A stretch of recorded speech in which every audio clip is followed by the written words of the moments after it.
नमस्कार बच्चों, कैसे हैं आप लोग। उम्मीद है कि आप लोग बिल्कुल ठीक होंगे। आज हम एक गणित का बहुत ही इम्पॉर्टेंट टॉपिक लेकर आए हैं जिसका नाम है प्रायिकता। ये आपके कक्षा 9 में भी है, 10 में भी है, आगे की क्लासेस 11-12 में भी है और किसी भी कंपटीशन एग्ज़ाम में प्रायिकता के प्रश्न आते ही हैं। तो आज प्रायिकता के विषय में थोड़ा सा इंट्रोडक्शन है कि प्रायिकता होती क्या है। तो चलिए स्टार्ट करते हैं।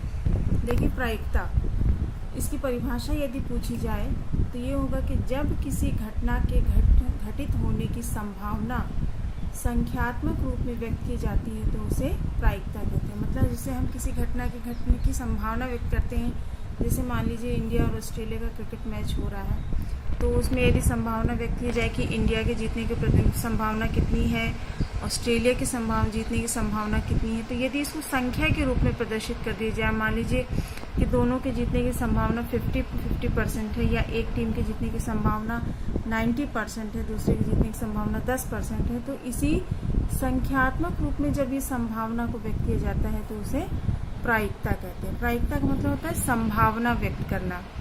जैसे आज बारिश होगी कि नहीं, इसकी कितनी प्रायिकता है, तो इसको भी हम संख्यात्मक रूप से व्यक्त कर सकते हैं कि 50% संभावना है कि बारिश होगी। तो ये जो 50% अंक है यही जो है प्रायिकता कहलाता है, जिसे हम प्रोबेबिलिटी भी कहते हैं। इसका सूत्र देखिए तो प्रायिकता को सबसे पहले P से व्यक्त किया जाता है, P कोष्ठक में E, ठीक है। तो PE बराबर होता है प्रायिकता का सूत्र घटना E के अनुकूल परिणामों की संख्या बटे कुल संभव परिणामों की संख्या। आप लोग अभी केवल सूत्र देख लीजिए, जब हम इसके एग्जाम्पल के प्रश्नों को हल करेंगे तो आपको ये सूत्र में जो टर्म्स यूज हुई है ये भी समझ में आ जाएगी। तो PE या प्रायिकता बराबर घटना, किसी घटना E के अनुकूल परिणामों की संख्या बटे कुल संभव परिणामों की संख्या। तो ये है प्रायिकता का सूत्र।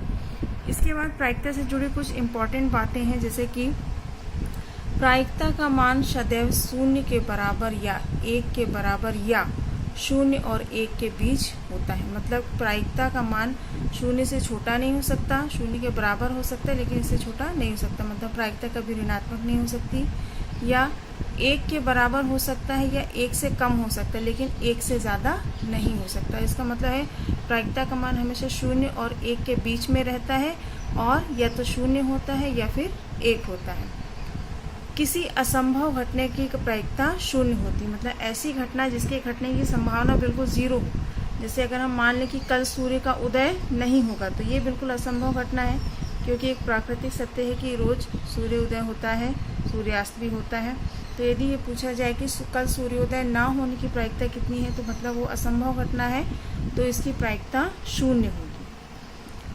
एक निश्चित घटना की प्रायिकता 1 होती। यदि हमें पक्का पता है कि ये घटना होनी ही है, जैसे कल सूर्योदय होना ही है, सबको पता है, तो उसकी जिसकी घटने की संभावना पूरी 100% हो तो उसकी प्रायिकता 1 होती है, ठीक है। जिसके घटने की संभावना बिल्कुल ना हो उसकी प्रायिकता 0 होती है, और जिसके घटने की प्रायिकता पूरी हो, संभावना पूरी हो कि ये घटना होनी ही है, तो इसकी प्रायिकता 1 होती है। अगला है, यदि PE किसी घटना के होने की प्रायिकता है। यदि हम किसी घटना के होने की प्रायिकता को PE से व्यक्त करें और PE' किसी घटना के घटित ना होने की प्रायिकता है, तब PE प्लस PE' बराबर 1। मतलब किसी घटना के घटने की प्रायिकता प्लस उसी घटना के ना घटने की प्रायिकता, दोनों का योग कितना होता है, 1 के बराबर होता है। यदि इसी सूत्र को और मॉडिफाई कर दिया जाए तो हो जाएगा PE बराबर 1 माइनस PE', ठीक है। मतलब घटना के घटने की प्रायिकता बराबर 1 ऋण घटना के ना घटने की प्रायिकता। मान लीजिए हमें किसी घटना के ना घटने की प्रायिकता पता है कि ये इतनी संभावना है कि घटना नहीं घटेगी, तो हम उस घटना के घटने की प्रायिकता भी ज्ञात कर सकते हैं। इसी तरह PE' मतलब किसी घटना के ना होने की प्रायिकता बराबर 1 ऋण PE, मतलब 1 माइनस उस घटना के घटने की प्रायिकता। ये दोनों सूत्र इसी सूत्र से उत्पन्न हुए। एग्जाम्पल देखा जाए, यदि एक सिक्के को उछाला जाता है तो चित्त आने की प्रायिकता क्या होगी। हमारे पास एक सिक्का है, हमें पता है कि सिक्के में दो पहलू होते हैं, एक होता है चित्त और एक दूसरी तरफ होता है पट। यदि एक सिक्के को उछाला जाए, मतलब क्रिकेट में टॉस हो रहा है, तो उसमें चित्त आएगा, इसकी कितनी प्रायिकता होगी। तो देखिए इसको किस तरह से हल करेंगे। देखिए, एक सिक्के को उछालने पर कुल संभावित परिणाम, यदि एक सिक्के को हम उछालें तो कुल संभावित परिणाम मतलब कुल क्या क्या आ सकता है, या तो हेड आएगा या टेल आएगा। मतलब कुल संभावित परिणाम कितने होंगे, दो, एक हेड और एक टेल। तो ये हो गए कुल संभावित परिणाम। अतः संभावित परिणामों की कुल संख्या कितनी हो गई, दो, एक, दो, ये हो गया दो। उसमें चित्त आने के अनुकूल परिणामों की संख्या। अब देखिए इसमें चित्त कितना है, एक ही चित्त है, एक ही चित्त होता है, एक ही पट होता है, तो अनुकूल परिणामों की संख्या हो गई एक। तो उसकी प्रायिकता हो जाएगी, हमने प्रायिकता का सूत्र लिखा, अनुकूल परिणामों की संख्या बटे कुल परिणामों की संख्या। तो अनुकूल परिणाम हमारे पास एक है और कुल परिणाम जो है दो है, तो उसकी प्रायिकता हो जाएगी 1/2, मतलब आधा। यदि इसको प्रतिशत में व्यक्त करें तो 50% संभावना होगी कि उसमें चित्त आएगा। और इसी तरह यदि पट आने की संभावना पूछी जाए तो उसमें भी अनुकूल परिणामों की संख्या 1 होगी और कुल परिणामों की संख्या 2, तो उसकी भी 50% संभावना होगी कि पट आएगा। अभी हमने देखा कि एक सिक्कों को एक बार उछाला जाए तो कुल संभावित परिणाम होते हैं 2। अब देखिए यदि दो सिक्कों को एक साथ उछाला जाए, हमारे पास दो सिक्के हैं और दोनों को हम उछालते हैं, तो कुल संभव परिणाम कितने हुए। या तो दोनों सिक्कों पे चित्त आएगा, उसको हम H मतलब हेड, या तो दोनों सिक्कों पे हेड आएगा, या दोनों ही सिक्कों पे पट आएगा मतलब टेल आएगा तो TT, या एक सिक्के पर हेड आएगा और एक पे टेल आएगा, या पहले सिक्के पे टेल आएगा दूसरे पे हेड आएगा। तो कुल ये 4 संभव परिणाम हो सकते हैं अगर दो सिक्कों को एक साथ। इसको 8 नहीं मानेंगे क्योंकि हम दो को एक साथ उछाल रहे हैं, तो दो के पेयर को एक मानेंगे। Head head, tail tail, head tail और टेल हेड। तो कुल संभावित परिणाम कितने हो गए, 4। और जब 3 सिक्कों को एक साथ उछाला जाए तो कुल संभावित परिणाम क्या होंगे। देखिए या तो तीनों सिक्कों पे हेड आएगा, हेड हेड हेड। मान लीजिए पहले दो सिक्कों पे हेड है, दूसरे पे टेल आया, फिर उसके बाद पहले पे हेड, दूसरे पे टेल, तीसरे पे हेड, फिर उसके बाद पहले पे टेल, दूसरे पे हेड, तीसरे पे हेड, फिर head tail tail, tail head tail, tail tail head, और यह तीनों पे टेल टेल टेल। आप इसको लिखकर देख लीजिएगा, ये केवल टोटल 8 परिणाम होते हैं। मतलब 3 सिक्कों को यदि एक साथ उछाला जाए तो कुल 8 परिणाम आने की संभावना होती है, जो कि इस तरह है। तो इसमें कुल परिणामों, संभव परिणामों की संख्या कितनी हो गई, 8। तो यदि आपको एक सिक्के, 2 सिक्के और 3 सिक्के उछालने पर कुल संभव परिणामों की संख्या यदि आपको याद है तो आपको ये सब लिखने में भी परेशानी नहीं होगी और सवाल भी आसानी से हल होगा। तो एक सिक्के को एक बार उछालने पर कुल संभव परिणाम थे 2।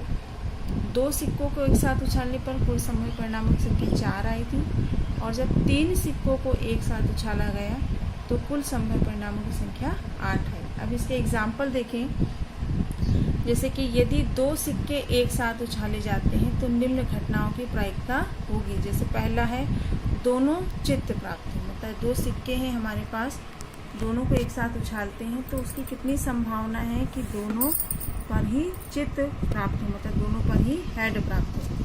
तो जैसे हमने ऊपर भी देखा था कि 2 सिक्के एक साथ उछालने पर कुल संभव परिणाम क्या कहते हैं, head head, tail tail, head tail और टेल हेड। तो कुल संभव परिणामों की संख्या बराबर 4।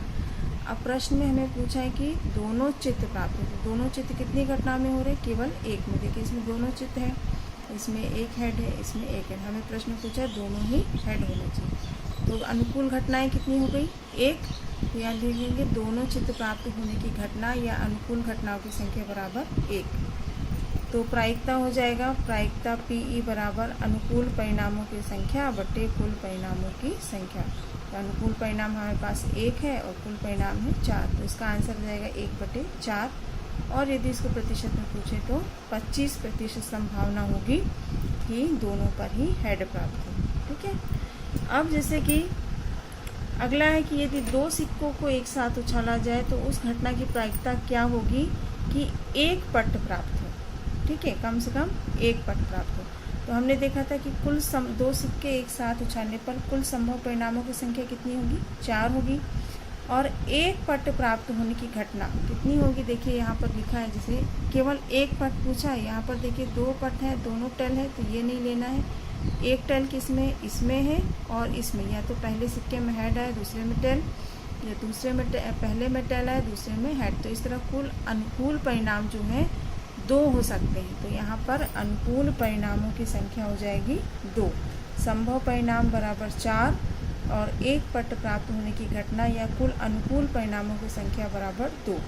तो प्रायिकता हो जाएगा अनुकूल परिणामों की संख्या बटे कुल परिणामों की संख्या, मतलब 2/4 या 1/2। अब जैसे उसी में आगे पूछ लिया जाए कि कम से कम एक चित्त प्राप्त हो, ठीक है, कम से कम लिखा है, केवल ये नहीं लिखा कि केवल एक चित्त प्राप्त हो, मतलब 2 तो प्राप्त हो ही सकते हैं लेकिन कम से कम एक प्राप्त हो। तो कुल संभव परिणामों की संख्या 4 और कम से कम एक चित्त प्राप्त होने की घटना कितनी हो जाएगी, 3 हो जाएगी, ठीक है।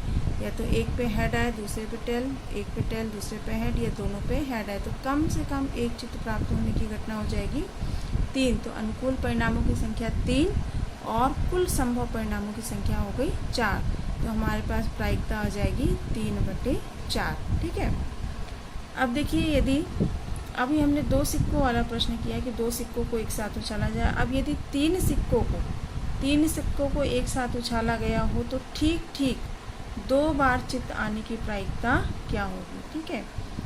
3 सिक्के हैं, उनको एक साथ उछाला गया, तो ऐसी प्रायिकता ज्ञात करना है कि कम से कम तो केवल 2 चित्त प्राप्त हो, मतलब 2 सिक्कों पे चित्त हो और एक पे टेल हो, पट हो, ठीक है।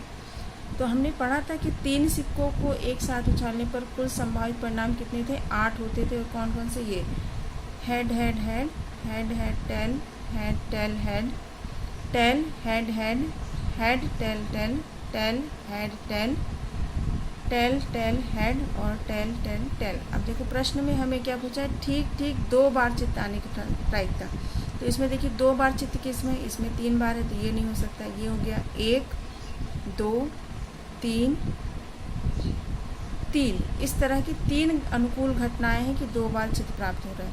तो हम लिखेंगे कुल संभावित परिणामों की संख्या बराबर 8 और अनुकूल परिणामों की संख्या बराबर 3। तो हमारी प्रायिकता हो जाएगी अनुकूल परिणामों की संख्या बराबर बटे कुल परिणामों की संख्या बराबर 3/8। तो इस प्रकार हमारी प्रायिकता आ गई 3/8।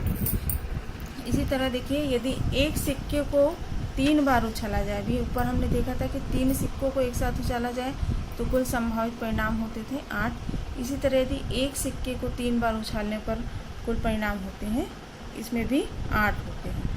तो ये थे एक प्रायिकता का एक छोटा सा परिचय। उम्मीद है आपको सिक्के उछालने वाले प्रश्न जो है इसमें समझ में आ गए होंगे।